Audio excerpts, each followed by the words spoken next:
तारीख से कार्यक्रम शुरू हुआ था। आज 15 तारीख है और 15 तारीख को राष्ट्रीय जनता दल ने जो संकल्प लिया 243 विधानसभा में कार्यक्रम करने का, उसका आज अंतिम दिन है। तो कार्यक्रम के सम्मानित अध्यक्ष जी, जो राष्ट्रीय जनता दल के नवादा जिला इकाई के अध्यक्ष हैं और मुखिया संघ के भी अध्यक्ष हैं, यहाँ के मुखिया भी उदय कुमार यादव जी, आपके कार्यक्रम में यहाँ के प्रत्याशी रहे लोकसभा नवादा के महागठबंधन के प्रत्याशी, राष्ट्रीय जनता दल महागठबंधन के प्रत्याशी और राष्ट्रीय जनता दल के प्रदेश के सेक्रेटरी श्रवण कुशवाहा जी, चली गई कटोरिया की विधायिका जो अभी आप समक्ष चुनावी प्रबंधन पर अपना वक्तव्य दे रही थी, अनुसूचित जाति जनजाति की आदिवासी मूल की बेटी है, महिला की अध्यक्षा रही है जिले में बांका में। लालू जी उनको टिकट दिया, चुनाव जीती और एसटी कमीशन का उपाध्यक्ष भी रही, डिप्टी चेयरमैन भी रही राज्य सरकार में। चली गई आपके बीच अपना वक्तव्य दे करके। रबिया खातून जी से आपने सुना, वो चली गई, महिला आयोग की सदस्य थी। दिवाकर युवा का प्रदेश उपाध्यक्ष थे वो दिवाकर कुशवाहा, वो अभी आपके समक्ष अपनी बात रखे। और इस कार्यक्रम में उपस्थित लंबी लिस्ट है। उमेश शर्मा जी हैं जो प्रधान महासचिव हैं, सबका नाम लेना चूंकि अंतिम में हम बोल रहे हैं तो लगेगा कि छूट गया। गौतम कपूर जी जो दल पिछड़ा के नेता हैं, दल पिछड़ा प्रकोष्ठ के बिहार के महासचिव हैं। बबलू जी प्रमुख के साथ साथ पंचायती राज प्रकोष्ठ के नवादा के जिला अध्यक्ष हैं। राजकुमार यादव जी को तो आप चिंते ही हैं, जो गमछी वाले किनारे में है, जिनका माथा पर बाल कम है, राजकुमार यादव जी हैं। महिला की अध्यक्ष रेणु सिंह जी हैं, जिनको आप चिंते हैं, बगल की हैं। हमारे पीछे राजस्वरूप बाबू हैं, मुखिया हैं, मजबूत हैं, खाटी हैं। तो रामस्वरूप बाबू यही पर हैं इस कार्यक्रम में। प्रेमा चौधरी जी हैं, दलित परिवार की बेटी है, राष्ट्रीय जनता दल की नेत्री है, प्रधान महासचिव है यहाँ पर। नीलम पासवान जी, वही महिला से संबंध रखते हैं, संगठन चलाते हैं राष्ट्रीय जनता दल का। और नीलम परवीन, मैंने हर चीज में जो निपुण होता है उसको परवीन कहते हैं, चतुर कहते हैं। तो नीलम परवीन जी भी है, सीताराम चौधरी जी भी है और रेखा जी यहाँ पर है। हम मुसाफिर भी है, मुखिया जी कार्यक्रम में यहाँ उपस्थित है आपके समक्ष। और यहाँ पर राम प्रवेश मुखिया जी हैं, संजय मुखिया जी हैं, संजय राजवंशी मुखिया जी हैं, रणविजय मुखिया जी हैं, उदय साहु मुखिया जी हैं, केदार मुखिया जी हैं।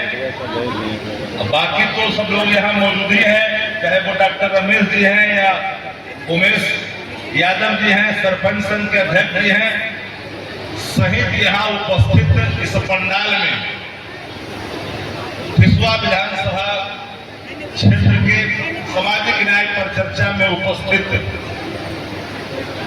जो हमारे अभिभावक कुल हैं, जो हम उम्र हैं, जो युवा साथी हैं, माता और बहनें, सबका मैं तहे दिल से आदरणीय लालू जी की तरफ से, आदरणीय तेजस्वी जी की तरफ से आप सब लोगों को प्रणाम करते हैं, नमस्कार करते हैं, हाथ जोड़ करते हैं।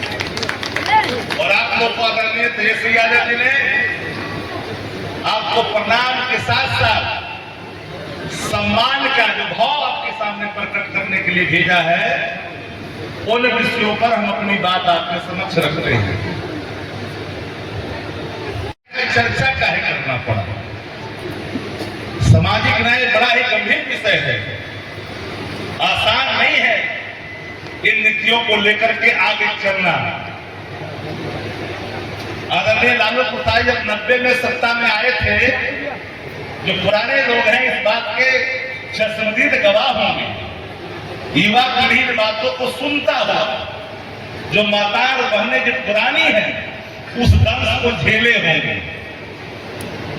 उन परिस्थितियों में जब रोटी जल रहा था, द्रविड़ थे लोग, सहमे थे, छुआछूत थे, ऊंच नीच थे। उन परिस्थितियों में आदरणीय लालू प्रसाद जी ने बागडोर बिहार नहीं चलते, जब बिहार जल रहा था नक्सलवाद से, जियो एयरटेल, ऊंच नीच से, जियो थोड़ा सा छुआछूत से, गैर बराबरी से लगा, और मुट्ठी भर जो लोग जिनका कपड़ा हम लोग जो पहनते हैं बगुला के पाप जैसा उजला उजला होता था, पासपोर्ट नहीं, वही लोग ब्लॉक में थाना में दिखाई पड़ते थे। वही लोग, क्या नाम है, बाकी गरीबवा जो लोग था, गरीब था, चाहे वो किसी जाति का था, नथिंग, वो टुकुर टुकुर देखते रहता था। इस दर्द को, इस मर्म को, आपकी परेशानियों को समझा दे लालू प्रसाद जी, और मन में निर्णय लिया कि अगर हम इन संघर्षों को लेकर के, इन संग्रामों को लेकर के, इन क्रांति की मसाल को लेकर के हम आगे बढ़ेंगे तो हमको गालियां सुनना पड़ेगी, हमको लांछना लगेगा, हम पर कई तरह के आरोप हम पर लगेंगे। और इस देश में जिन जिन नेताओं ने सामाजिक न्याय विचारधारा की मसाल को लेकर के आगे बढ़ा, उनको गालियां सुननी पड़ी, चाहे वो जननायक कर्पूरी ठाकुर हो, नाई का बेटा, करुणानिधि जो नाई के बेटा मुख्यमंत्री जो थे तमिलनाडु, धीरजा जो दलित का बेटा था, मायावती काशी राम थे, ये सारे लोग सामाजिक न्याय के मर्म को, सामाजिक न्याय की व्यवस्था को लागू करने के लिए आगे बढ़े। सबको गालियां सुननी पड़ी। इस देश के अंदर में कहीं पंडित सुखराम को गालियां इसलिए नहीं सुननी पड़ी कि पंडित सुखराम उस अभिजात मानसिकता का वो पोषक तत्व था जिसके पास हजारों करोड़, उन परिस्थितियों में पकड़े जाने के बाद भी देश का मीडिया, देश के लोगों ने कभी भी गंदी निगाह से अब शब्द नहीं कहा। ऑफ हो गया अपने से लगता है। और इन दर्द को समझा लालू जी और लेकर के आगे बढ़े। जब आगे बढ़े तो कई तरह, याद करिए, लालू जी ने पहला भाषण दिया, गाहे घोंघा चुनने वाले, खोइचा पर काम करने वाले लोग, चाहे वो घोंघा चुनने वाले हों, बकरी चराने वाले हों, भैंस चराने वाले हों, सुअर चराने वाले हों, पान बेचने वाला, भुंजने वाला, सीवर साफ करने वाला, मैला धोने वाला, एक बात कान खोल करके सुन लो, तुम जब गांव में गुजरते हो तो तुम मालिक के सामने, बड़े लोग के सामने माथा नीचे कर लेते हो, हिम्मत नहीं जुटाते हो। तो कान खोल करके सुन लेना, वोट का राज जब आया है इस देश के अंदर में, बाबा भीमराव अम्बेडकर जिनकी प्रतिमा इस कार्यक्रम स्थल पर लगा हुआ है, जो संविधान में ताकत दिया, अगर तुम्हारे बाप को कोई प्रणाम नहीं करता है तो तुम उसके बाप को ही प्रणाम नहीं करना, और जिस दिन तुम ये काम करोगे वो तुम्हारे सामने फिर विचार करेगा कि इनका हम सम्मान करें कि नहीं करें। लालू प्रसाद जी ने इस वीणा को उठा करके, मसाल को लेकर के चला, पूरे देश के अंदर में खलबली सी मच गई, ये कौन नेता है? लेकिन चारों तरफ से आदरणीय लालू प्रसाद जी ने और बात कही थी कि चाहे मेरा